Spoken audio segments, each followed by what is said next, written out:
Eh, Siempre hay una sistemática, ¿no?, para dividir las enfermedades y todo, que tiene más que todo fines o académicos o fines a veces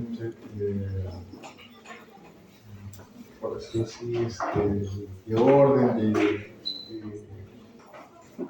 una clasificación, ¿no?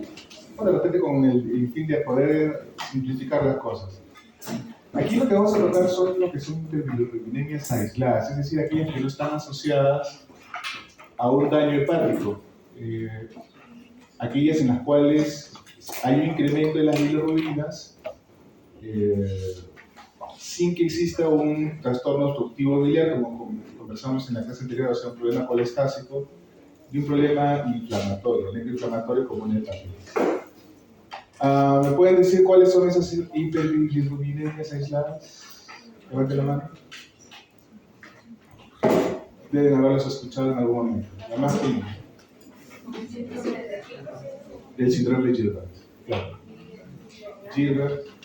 Digernaja. Ok, muy bien. Dubin-Johnson. Ok.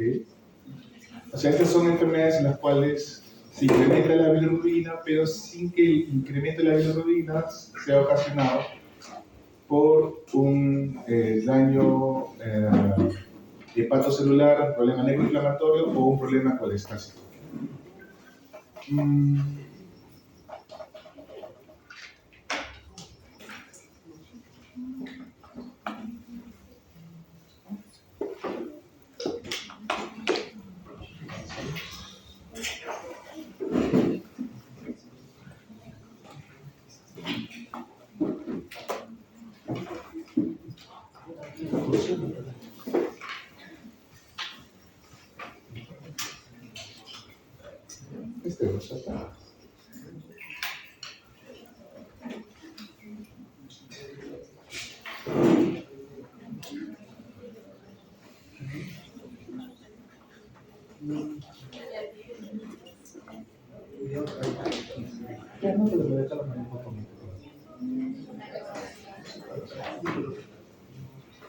Ok, ya lo habíamos conversado de esto, la clase anterior. La ictericia es la aparición de una pigmentación amarillenta en mucosas y en piel, que inicialmente solo mucosas, que va a ocurrir si es que el nivel de bilirrubinas es mayor de 2.5. Recordemos que las bilirrubinas son producto de la reacción del grupo M, que su valor normal es de 1.1 hasta 1.1, y que tenemos dos fracciones, una directa y otra indirecta en sangre. ¿Y por qué hay bilirrubina directa en sangre? Supuestamente la bilirrubina pasa a conjugarse en el hígado, ¿no? Pasa a ser conjugada y luego pasa por el canalículo hacia la excreción biliar. Pero si es que hay algo en sangre es porque no toda esa bilirrubina que es conjugada pasa hacia la bilis. Parte regresa hacia el sinusoide y da lo que genera la concentración de bilirrubina que tenemos normalmente en sangre. Entonces, el grupo M es degradado por la hemoxigenasa, convirtiéndose en biliverdina, y esta, a su vez, por una biliverdina reductasa, se convierte en bilirrubina indirecta. En sangre, esta bilirrubina indirecta es transportada por la albúmina.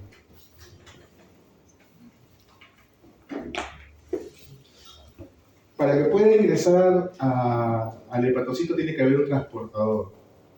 Y en el hepatocito, una vez ingresado, tiene que haber unas ligandinas que llevan hacia el sistema microsomal, donde se encuentran las enzimas que van a transferir los grupos glucurónidos, las uridin-glucuronil-transferasas, y generan dos glucuronizaciones progresivamente. Entonces la bilirrubina no conjugada se convierte en un diglucurónido de bilirrubina que puede ser ingresada hacia el canalículo biliar, o sea, ya es la bilirrubina conjugada, y para esto también se requiere de un transportador. Habíamos dicho que la membrana canalicular es una membrana especializada en la cual básicamente lo que existen son transportadores, proteínas transportadores, que son las que van a generar la producción de bilirrubina con sus diferentes componentes.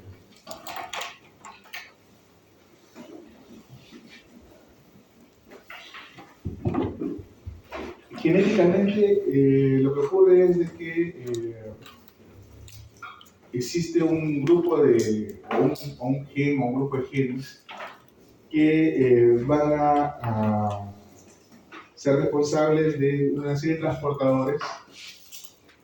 Este gen es el UGT, ¿no? Y que tiene una particularidad, que tiene varios exones que se van a, digamos, seleccionar para lo que van a ser las diferentes enzimas que va a poder codificar. Para el caso específico de la enzima que conjuga la bilirrubina, el exón es el A1, entonces el gen en sí sería el gen UGT1A1. Y eso tiene que ver con el origen de las enfermedades de las que estábamos hablando. Bueno, luego la bilirrubina es excretada, ¿no?, hacia el sistema biliar. Y la bilirrubina ya conjugada pasa al intestino. Se convierte en urobilinógeno, que puede ser reabsorbido y excretado a su vez por la orina.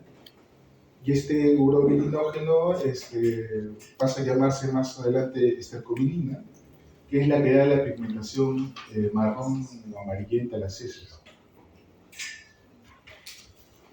Es decir, que cuando hay un problema obstructivo biliar, no existe este pigmento. Y entonces, cuando hay un problema obstructivo biliar, al no haber la pigmentación, el color de las heces es color Y, es un color blanco. Y eso es lo que se llama apolia, es un signo. Existe una circulación enterohepática de la urobilina, y esto genera alguna sintomatología cuando están alteradas las bilirrubinas. Decíamos que la apolia es cuando hay una obstrucción y no hay presencia de pigmento en las heces. Y la coluria es la pigmentación oscura de la orina a partir de un incremento de la bilirrubina. La bilirrubina comienza a ser excretada, la bilirrubina conjugada comienza a ser excretada por la orina, y eso le da ese aspecto oscuro a la orina, ¿no? Esa es la coluria.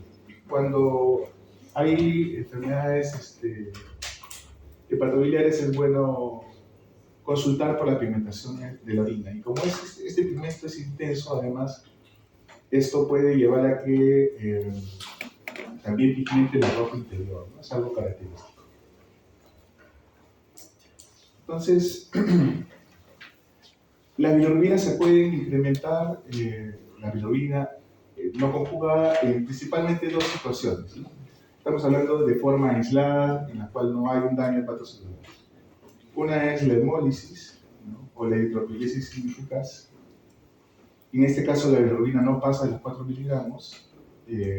Por el efecto de que hay una destrucción de glóbulos rojos, aumentan los reticulocitos, disminuye la proglobina, puede aumentar la urobilina, y esto puede ser causa de cálculos pigmentados, cálculos de bilirrubina, lo que preguntaba en algún momento una de las compañeras en la clase anterior. Y cuando hay trastornos de la conjugación de la bilirrubina a partir de que este gen es afectado, el gen UGT1A1, entonces se pueden dar los trastornos del síndrome de Gilbert, los síndromes de Klinger-Najar, pero también hay que tener en cuenta que algunos medicamentos pueden alterar la conjugación de la bilirrubina, tales como la titamicina, rifampicina y vinagre. Lo más frecuente de todo esto es el síndrome de Gilbert, que es algo que suele presentarse con mucha frecuencia en la consulta médica. Entonces, esto primeramente tenía que ver con lo que es la bilirrubina no conjugada, ¿no? Entonces, causas de bilirrubina no conjugada, primero tenemos que descartar hemólisis, y si tenemos una hiperbilirrubinemia no conjugada y hemos descartado hemólisis, las probabilidades son que tengamos o un síndrome de Gilbert o un problema de Klinger-Najar. Para diferenciarlos, básicamente tiene que ver la intensidad del trastorno. El síndrome de Gilbert es una deficiencia de la actividad enzimática parcial, leve. y por lo tanto la bilirrubina no pasa de los 4 miligramos, 5 miligramos. Los síndromes de Crigler-Najjar 1 y 2, la deficiencia es mucho más severa. Entonces, en el Crigler-Najjar 1, la deficiencia enzimática es casi total. Y eso lleva a que el incremento de la bilirrubina sea intensa desde el nacimiento y es incompatible o compromete la vida del afectado. Entonces, aquí la bilirrubina excede los niveles de 20 miligramos por decilitro. Y esto puede llevar a lo que se conversó también, es el síndrome Carnister, es decir, una impregnación del parénquima cerebral por los pigmentos de bilirrubina con el daño consiguiente. En tanto que el síndrome Crigler-Najjar 2 es una deficiencia parcial, que es compatible con la vida en tanto se pueda tratar. Por otro lado tenemos las hiperbilirrubinemias conjugadas, aisladas, que son principalmente el síndrome de Tobin-Johnson y el rotor. Nuevamente estamos hablando de condiciones en las cuales no hay alteraciones enzimáticas del hígado, no hay problemas obstructivos del hígado, ¿no?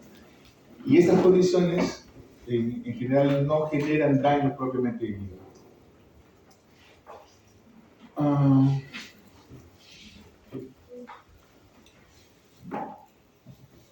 Entonces, tanto Gilbert como el Crigler-Najjar son consecuencias de alteraciones en la actividad enzimática de las globulinotransferasas. En el síndrome de Gilbert, la alteración es parcial debido a una mutación del promotor de este gen, lo que se llama cajatata. Hay una mutación a este nivel y eso es lo que genera la deficiencia enzimática.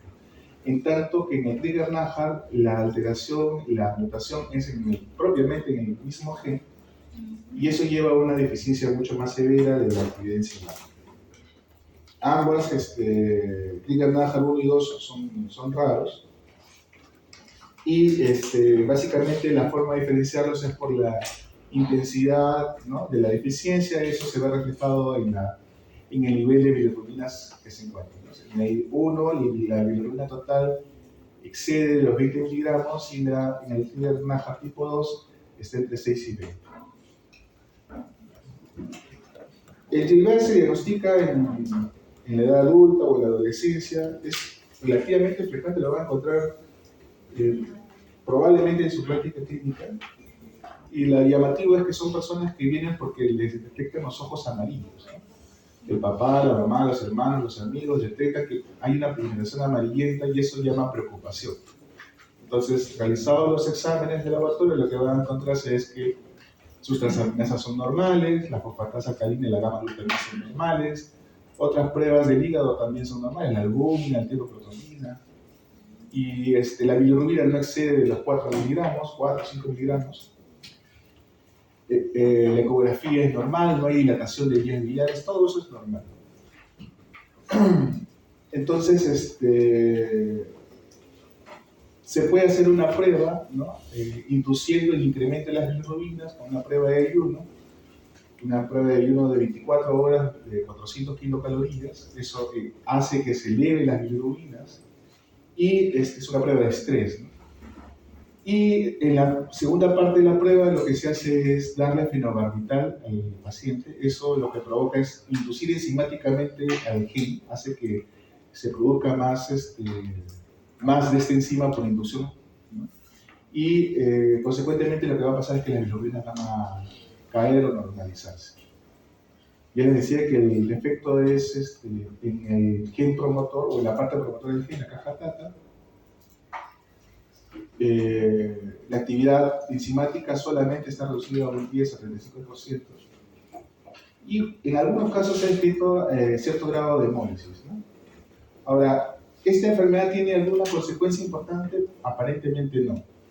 Podría ser de que así como se altera la glucuronización de la bilirrubina, algunos medicamentos también sufran una deficiencia en su metabolismo.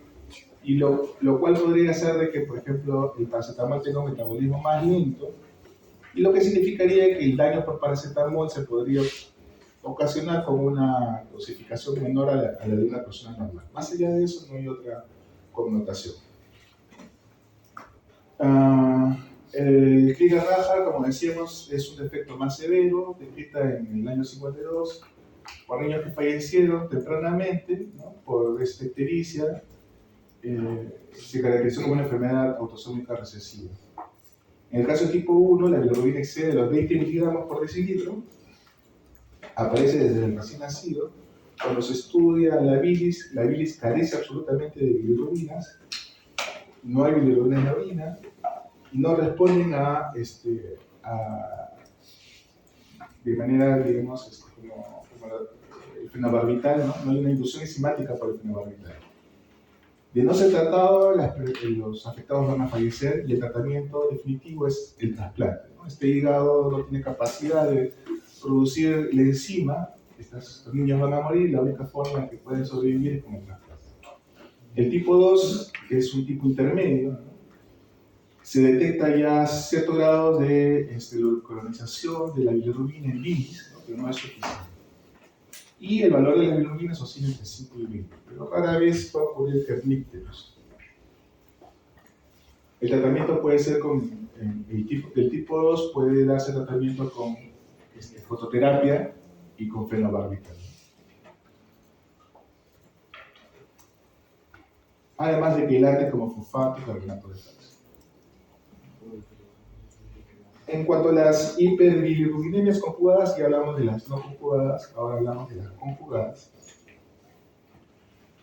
Se habla cuando hay un incremento de las bilirrubinas conjugadas más de 2, o que más del 20% del total de bilirrubina corresponde a la bilirrubina conjugada.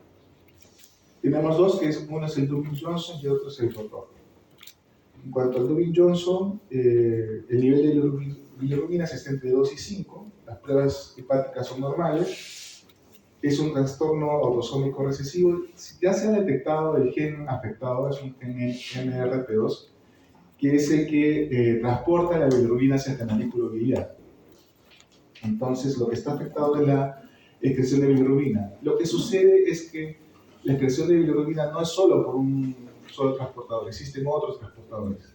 Entonces, al haber esta deficiencia, hay un incremento de la bilirrubina, pero no es que no se llega a eliminar completamente la bilirrubina en la bilis, ¿no? No es que no llega toda, hay algo de excreción, pero es parcial.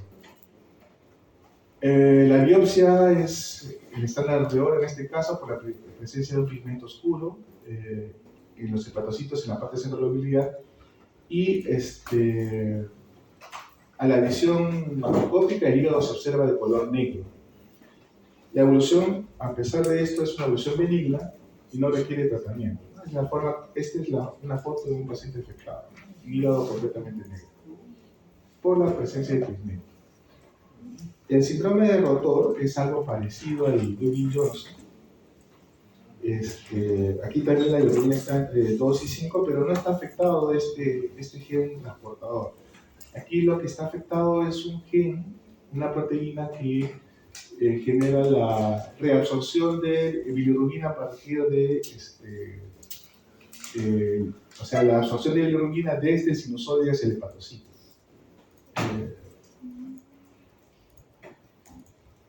Acá dice base genética desconocida, pero aparentemente ese es el problema, ¿no? Trastorno de un transportador en la membrana sinusoidal del hepatocito. Y no hay una pigmentación del hígado como en el caso del Dubin-Johnson. Esa es la diferenciación.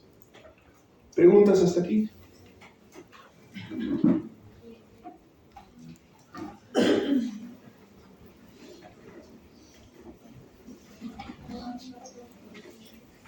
A ver.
Puede ser, yo me acuerdo lo que...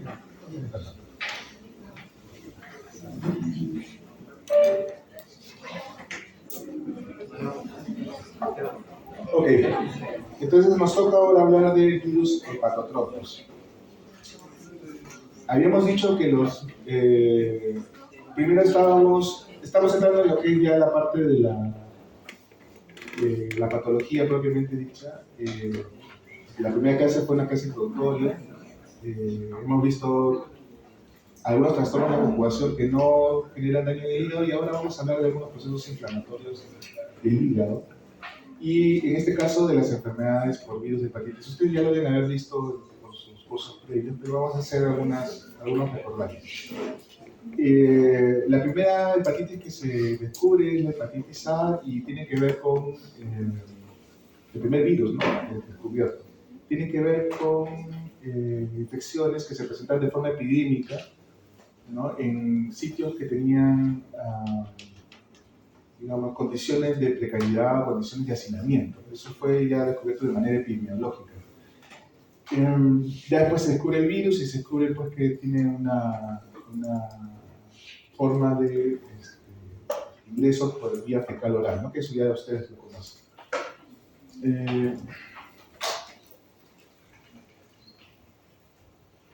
Esos virus RNA, ¿no? De los cuales existen 4 genotipos, que no tienen relevancia clínica, por lo tanto no se usa genotipificación para este virus. La transmisión es fecal oral, ¿no? Principalmente. Tiene el virus una resistencia particular, por lo cual lo hace viable, por ejemplo, en agua de mar. Y, por ejemplo, en agua de mar puede colonizar o puede estar presente en ciertas especies, por ejemplo, moluscos, ¿no? Y pueden, por lo tanto, infectar a personas que beben de aguas que no están descontaminadas, ¿no? Agua de caña que no esté debidamente esterilizada, o a través de estos productos de mar, por ejemplo, ¿no? Entonces, un marisco crudo, por ejemplo, en un ceviche, por decirlo así, puede ser causa del ingreso de este virus hacia el organismo. Ahora, este virus, tanto como el virus de hepatitis A como los otros virus de hepatitis, no son citopáticos, es decir, no generan por sí mismos daño en la célula. Y si eso es así, ¿por qué ocurre esto? ¿Por qué ocurre el daño celular? A ver, ¿alguna idea? Si el virus de hepatitis A o el virus de hepatitis B no tienen capacidad de dañar a la célula hepática, ¿por qué ocurre la hepatitis? La respuesta inflamatoria, ¿no? O sea, los componentes del virus son expuestos en la membrana, ¿no? Del hepatocito, y esto genera todo el proceso inflamatorio para eliminar el virus. Ahora, el virus de hepatitis A tiene un comportamiento agudo y autolimitado, es decir, que todas las personas que son afectadas, todas se curan. Por lo tanto, es un curso relativamente benigno. ¿Cuántos de acá se han infectado por virus de hepatitis A? Levanten la mano a todos los que creen que se han infectado por virus de hepatitis A. ¿Nadie? ¿Y por estadística? ¿Cuántos están vacunados para el hepatitis A? Levanten la mano a los que están vacunados para el hepatitis A, no B. A. 1, por ahí 2. ¿Y qué pasa si les digo que probablemente la mayoría sí se infectó por hepatitis A, sino que no lo saben? Eso es lo más probable. ¿Por qué? Por el hecho de la mayoría somos peruanos, ¿cierto? Sé que hay algunos extranjeros. Pero por el hecho de ser sudamericanos, inclusive latinoamericanos. lo más probable es que nos hayamos infectado de manera silente. Es decir, puede haber habido cierto grado de inflamación hepática, ¿no?, en algún proceso sin que lo hayamos notado. Y eso puede pasar. Puede pasar también con la hepatitis B. Una persona puede haber tenido una hepatitis B de manera silente, no saberlo, puede haber tenido hepatitis C y muchos años después descubrirlo ya en la parte crónica, es decir, de la hepatitis B o la hepatitis C. Entonces hay personas que llegan inclusive a la cirrosis y nunca se enteraron que tenían hepatitis B o C. Como la hepatitis A no genera enfermedad crónica, entonces no hay un problema en ese lado. Pero sí ocurre lo siguiente, que cuando uno se enferma más bien en etapa adulta, cuando uno se enferma ya de adulto, la respuesta inflamatoria es mucho más severa que cuando es niño. El niño puede resolver la enfermedad sin tanta sintomatología. En cambio, el adulto, cuando la respuesta como es más intensa, puede generar mucho más sintomatología, más ictericia, más fiebre, más malestar general, etc. Entonces, cuando uno se ha infectado de niño, probablemente no lo ha notado. Cuando uno no se infectó de niño, pero se infecta de adulto, de la hepatitis A, probablemente va a tener mucho más sintomatología. Entonces, la infección suele ser sintomática, principalmente con la aparición de ictericia, cuando ocurre en adultos en un 70%, pero si ocurre en niños, la sintomatología solamente ocurre en un 6 a 10%. Y por esto le decía que probablemente muchos de nosotros hayamos tenido hepatitis A, dada la prevalencia, alta prevalencia en que nos encontramos ubicados geográficamente. El problema es para los países donde hay baja prevalencia y cuando viajan a zonas de alta prevalencia.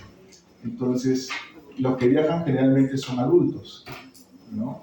20 años, 30 años, viajan a zonas de alta prevalencia y si no están vacunados, entonces es probable que tengan una enfermedad, si es que tienen la hepatitis, hay mayor probabilidad de que tengan una enfermedad sintomática y severa.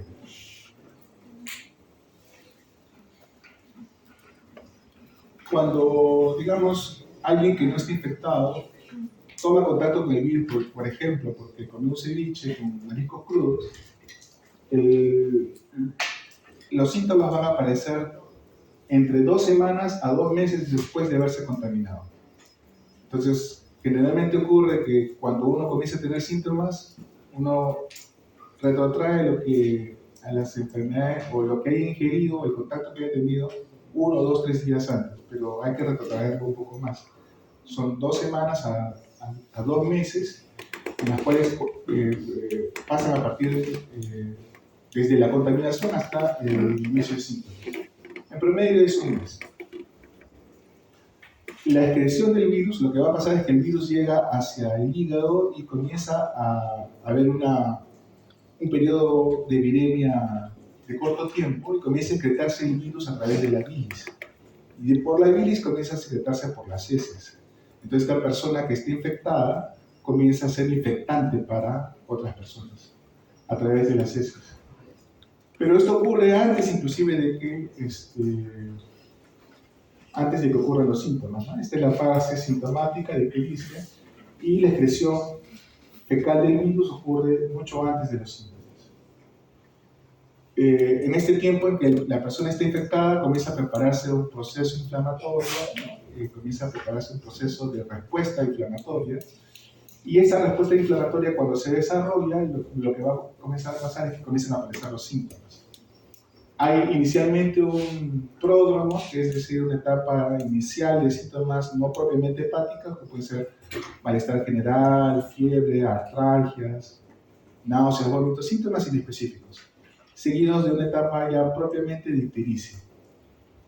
Y lo que ocurre acá es de que se elevan las transaminasas, principalmente TGP, producto de ese efecto inflamatorio y el daño necroinflamatorio del hígado. En cuanto a los anticuerpos, tanto el IgG como el IgM se elevan desde un inicio, solo que el IgM tiene un periodo, un tiempo en el cual va a desaparecer, ¿no? Entonces, solamente en la parte inicial de la enfermedad está positivo. Entonces, este periodo positivo puede ser de unos meses hasta de un año. En tanto que el IgG permanece por vida. Por lo tanto, el IgM, usamos esta característica para poder determinar que si una persona tiene el IgM positivo, podemos afirmar que tiene una hepatitis aguda. En tanto que si tenemos un total positivo y un IgM negativo, podemos decir que esa persona en algún momento tuvo contacto, pero que ya pasó la enfermedad.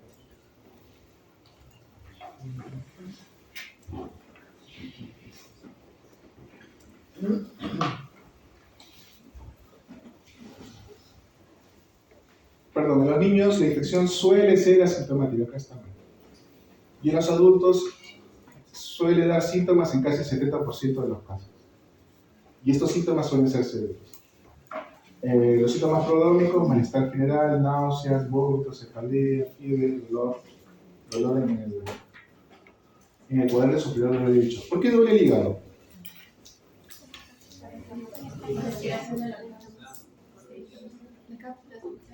Claro, el hígado mismo no tiene terminaciones nerviosas.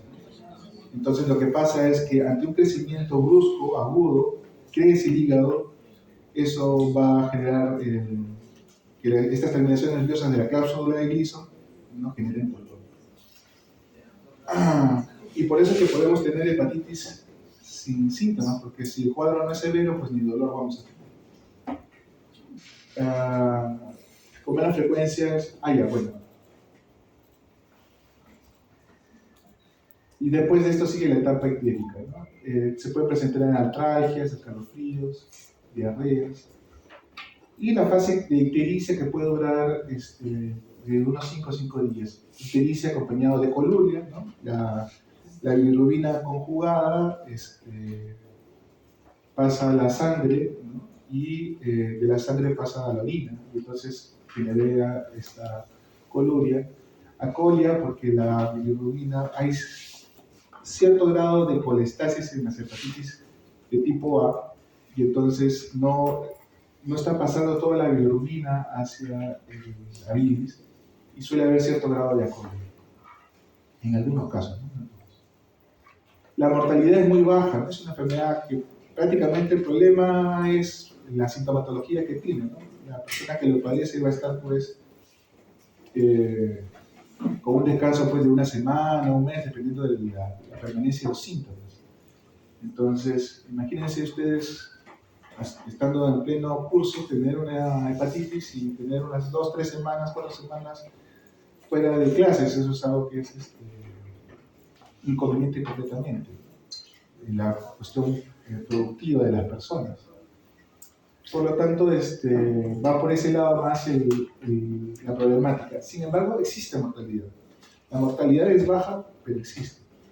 Y eso ocurre cuando lo que habíamos hablado en la clase anterior, ¿no? Cuando el daño es tan severo que afecta las funciones del hígado de manera ya irreversible que puede conducir a la muerte. Esta es la falla hepática fulminante que ocurre en menos del 1% de los afectados. Y en ningún caso hay una evolución hacia la cronicidad. Habíamos dicho que cuando las transaminasas tienen más de 10 veces su valor normal, debemos pensar en hepatitis virales, en enfermedades tóxico-medicamentosas o en problemas de un shock.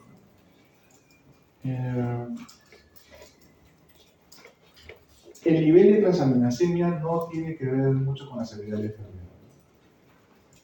Se eleva la bilirrubina, se prolonga el TP, ¿no? Y estos sí son el mayor grado de elevación de bilirrubinas, y el tipo de bilirrubina sí es un marcador de severidad. Usualmente la elevación de bilirrubinas puede llegar hasta 10 miligramos por decilitro. Más allá hay que sospechar un problema con el estado psicosocial. Y el diagnóstico en un paciente que tiene sintomatología,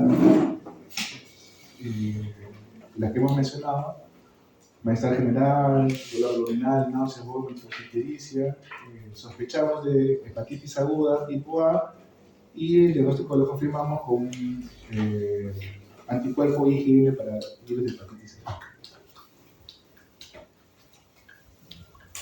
Hay una forma de hepatitis A que es la hepatitis A colestásica, en la cual hay un mayor incremento de las bilirrubinas, la ictericia es más marcada y se elevan las enzimas colestásicas además. Entonces, esto cuando ocurre generalmente afecta a adultos, 10% de los adultos afectados pueden tener esta forma de hepatitis. Puede ocurrir al inicio de la enfermedad o en una recurrencia de la hepatitis, puede haber una hepatitis A recurrente, no crónica, sino recurrente. La ictericia puede llegar hasta, la bilirrubina puede llegar hasta 12 hasta 29 miligramos, y el tiempo que esto ocurre entre los 40 y 110 días. Pueden haber síntomas de colestasis tales como prurito, colurio y acolia. Puede haber cierto grado de malabsorción, las transaminasas están elevadas, pero sobre todo está elevada la fosfatasa alcalina por lo mismo. Y el sustrato anatomopatológico es que ocurre una necrosis periportal que lleva a una obstrucción del flujo de bilis.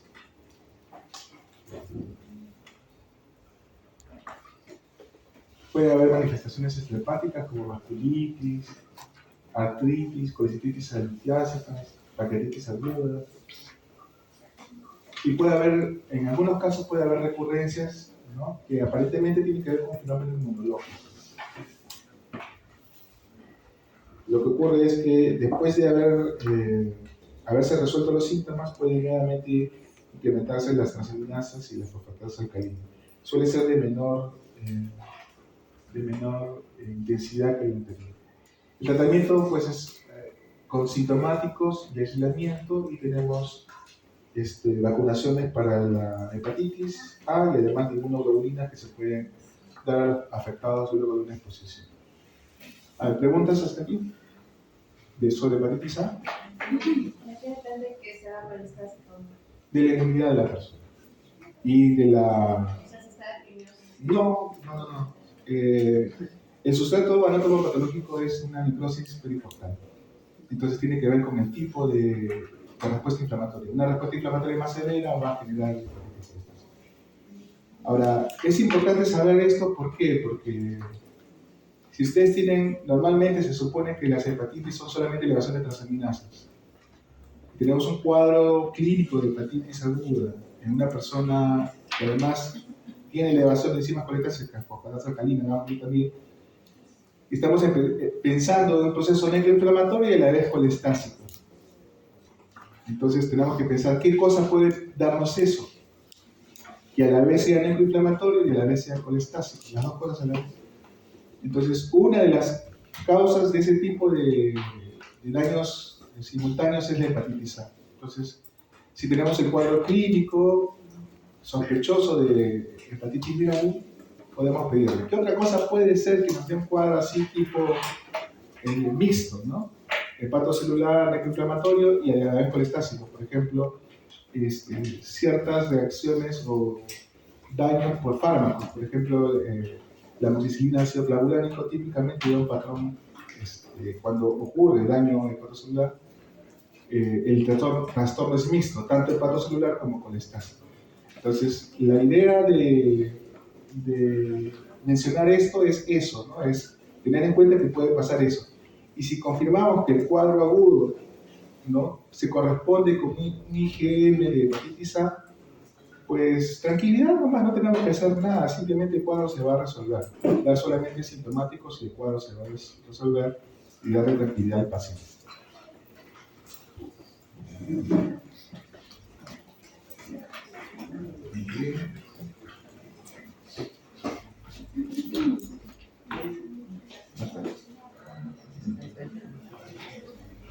Voy a cambiar de pantalla.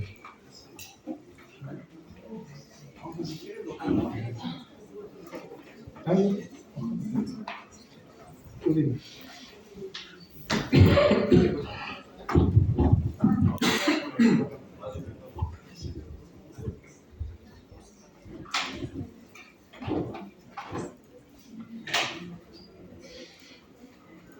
Vaya.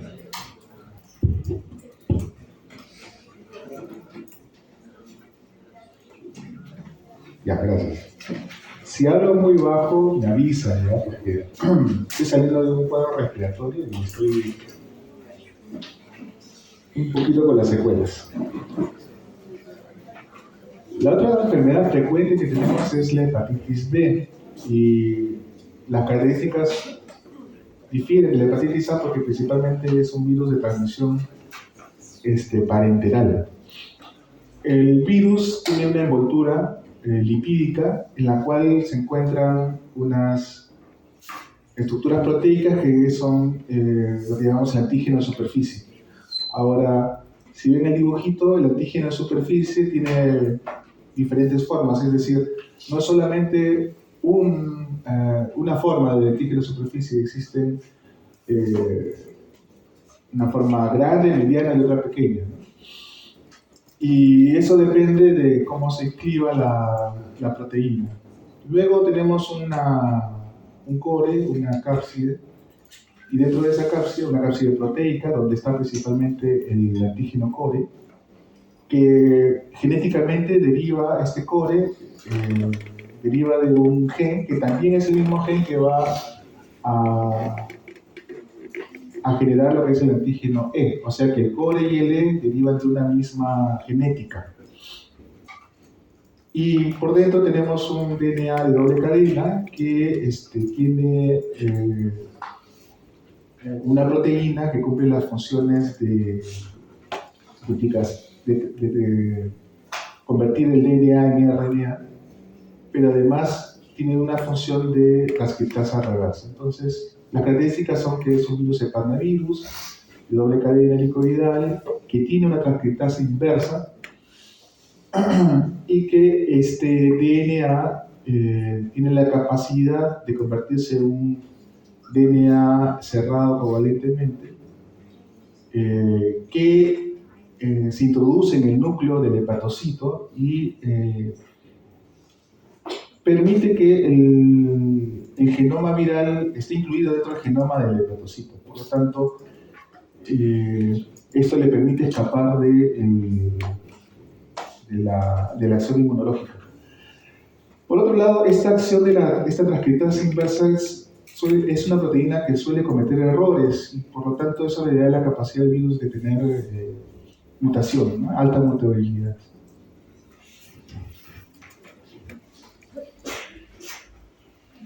Ese doble entonces tiene regiones, una región S, una región P, una región C y una región X. Entonces, esta región S es la que va a codificar para las proteínas de superficie, les decía long, medium y small, o sea, grande, mediano y pequeño. El C, esta región C, es la que va a codificar para los antígenos E y core,